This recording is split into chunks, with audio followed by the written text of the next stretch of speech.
मैं वक्ता नहीं हूं, मैं गायक हूं। और आज हम सब अपने अंबेडकर को जानने के लिए बैठे थे। जानना है आपको, जानना है अंबेडकर को, तो माफ करिएगा साहब, अगर आपके बच्चे को समाज में नाम याद नहीं कहा गया तो आप अंबेडकर को नहीं समझ सकते। जानना है अंबेडकर को, जानना है अंबेडकर को। अगर जानना है अंबेडकर को तो आपने पढ़ लिख करके अपना हक छीनने का काम नहीं किया तो माफ करिएगा अंबेडकर को आप नहीं जानना है आपको, जानना है आपको। तो अगर अपना संविधान के अनुच्छेदों को नहीं जाना तो माफ करिए आप अंबेडकर को नहीं समझ सकते। जानना है आपको, अगर जानना है आपको तो हिंदू मुस्लिम सिख ईसाई आपस में है भाई भाई, इस नारे को नहीं लगाते तो आप अंबेडकर को नहीं समझते। अंबेडकर को समझने के लिए क्या चाहिए साहब? अंबेडकर को समझने के लिए बड़ा हृदय रखना पड़ेगा। एक भीम को समझने के लिए गरीब को गले लगाना पड़ेगा।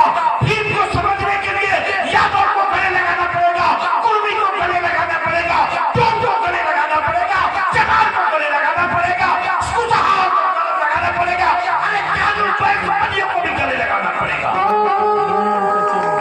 राजपूतों को भी गले लगाना पड़ेगा, क्योंकि इतिहास राजपूतों के बिना अधूरा है।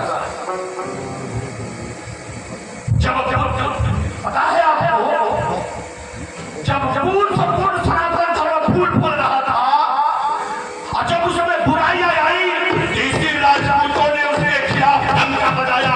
इतिहास जाके पढ़ लीजिएगा तो उसको भी गले लगाना है, गले लगाना पड़ेगा साहब। और विचार बाजी राम विचार भैया, आज अंबेडकर कुछ भी है तो अंग्रेजों का ही देन है साहब। माफ करिएगा साहब, अंग्रेज नहीं होते तो आपके अंबेडकर स्कूल के बाहर तो क्या स्कूल के आसपास भी नहीं भटक पाते, ये आप सब हमसे बेहतर जानते हैं। अगर अंग्रेज नहीं होते तो आपके अंबेडकर पढ़ नहीं पाते, और आपके अंबेडकर पढ़ नहीं पाते तो भारत का सर्वोच्च व्यक्ति बन नहीं पाते, क्योंकि पढ़ाई शिक्षा का शेरनी का दूध है, यह अंबेडकर जी ने कहा है। आज हम आप व्यक्तिगत अनुभव से साझा करें। आप मुझे देख लीजिए, मैं प्योर आपका विरोधी था, प्योर आपका विरोधी था, मगर जब मुझे लगा कि मैं नाम जानता हूं तब मुझे लगा कि मेरा नाम उठाने वाला जब आप होगे, मेरे घर में बीमार पड़ेगा तो कंधे पे आप ले जाओगे, जब मेरे घर कोई मरेगा तो मेरे घर में पतन उठाने के लिए जब आप आओगे तो जो मेरा पतन उठाएगा, जो मेरे जनाजे को कंधे पे ले जाएगा, वो आदमी मेरा अपना तो वही ना होगा साहब, वही होगा मेरा अपना। और समझना पड़ेगा साहब, मैं अपने व्यक्तिगत अनुभव साझा कर रहा हूं आपसे। मैं आरएसएस में रहा 92-93 में आरएसएस में रहा, और जब आरएसएस की तरफ से एक प्रस्ताव आया तो मैंने उस गीत को उस समय गाया था, मैं आज भी सुनाऊंगा। और बेटी तुम भी सुनो, सुनो तुम भी, दीजिए खोल दीजिए। मैंने कहा लोगों से, अंदर एगो रात चलेगा, अंदर एगो मीटिंग चलेगा, अंदर एक मीटिंग चलता है हमारे साहब, अंदर एक मीटिंग में मैं था 92 की बात। मैंने कहा हिंदू राष्ट्र बनाना है तो, हिंदू राष्ट्र बनाना है तो हमें खुद ही बदलना होगा। हिंदू राष्ट्र बनाना है तो हमें खुद ही बदलना होगा। अब वर्ण व्यवस्था जात पात छुआछूत मिटाना होगा। अब वर्ण व्यवस्था जात पात छुआछूत मिटाना होगा। हिंदू राष्ट्र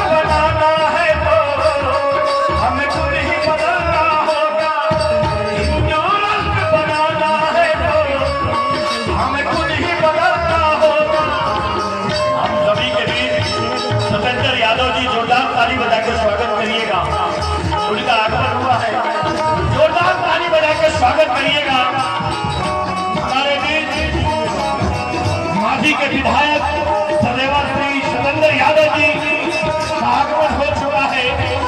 मेरे तरफ से स्वागत है सतेंद्र यादव जी, आपका आगमन हुआ चंदौरा बाजार के लिए कोटि कोटि अभिनंदन। सुनिएगा ध्यान से।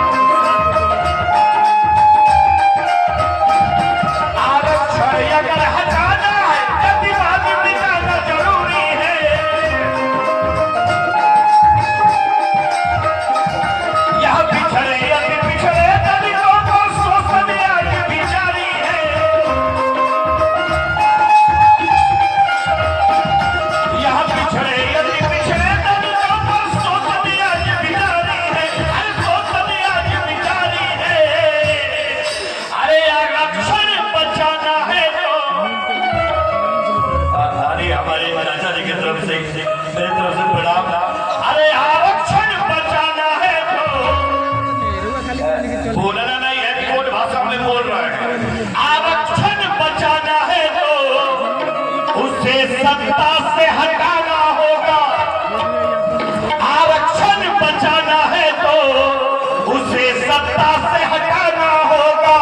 अब वर्ण व्यवस्था जात पात छुआछूत मिटाना होगा। अब वर्ण व्यवस्था जात पात छुआछूत मिटाना होगा।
आपका अगर आज तक एक नेता नहीं जीता तो भाग में जाए आपकी कोई होना, भाग में जाए आपको लोनिया होना, भाग में जाए आपके भाई होना, भाग में जाए आपके पूर्वी होना। हृदय भैया हमारे मार्गदर्शक है। कभी कभी हम दोनों बैठते हैं, सोचते हैं, वर्षों बीत गया। एकमा में तो हो गई, माझी में तो सतेंद्र भैया हो गई, सिवान में तो अमर भैया डंका बजौल ही बड़ी, महाराजोगढ़ में हमने के गोबो डंका बाजी, हाथ उठा के कोई गोबो डंका बाजी, बाजी नो बाजी, एक बार बोलिएगा जय भीम, जय भीम। बहुत बहुत धन्यवाद, कोटि कोटि अभिनंदन। थैंक यू, बहुत बहुत धन्यवाद। साल की तरह आ गई जयंती हर साल की तरह है, और लग रहा है देश ये कंगाल की तरह। आ गई जयंती हर साल की तरह, लग रहा है देश कंगाल की तरह। झोपड़ी में गरीब के दिए नहीं जलते और जगमगाहट है कोठियों में मशाल की तरह।